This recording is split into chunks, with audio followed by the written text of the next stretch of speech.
In the time of the judges, the Israelites had once again done what was evil in God's sight. As a result, they found themselves under the control of King Eglon of Moab, a man the Bible describes as very fat. For 18 long years, Israel suffered under Eglon's oppressive rule.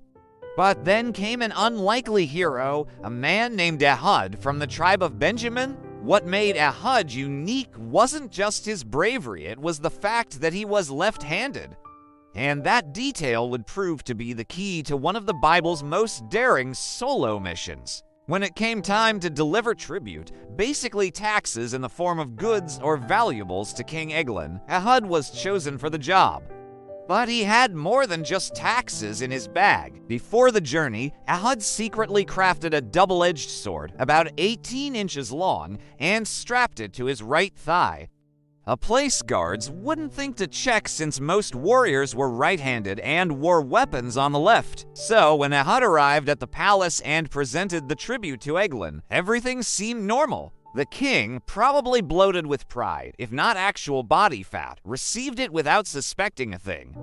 Then Ehud sent the rest of the group home and said he had a secret message for the king. Intrigued, Eglon dismissed his servants and gave Ehud a private audience in his cool upper room, likely a rooftop chamber. It was just the two of them now. Ehud leaned in and said, "I have a message from God for you." And then, quick as lightning, he drew his hidden sword with his left hand and plunged it deep into Eglon's belly.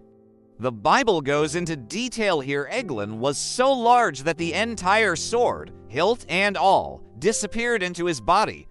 His fat closed over the blade, and he fell dead on the spot. Here's where it gets bizarre. The Bible says that dirt came out, which most scholars interpret as a less than elegant rear-end exit, if you know what I mean. By the time they realized something was wrong and broken, it was too late. Ehud was long gone. He returned to Israel, blew a trumpet, and led the Israelites in a surprise attack against the Moabites, killing 10,000 warriors.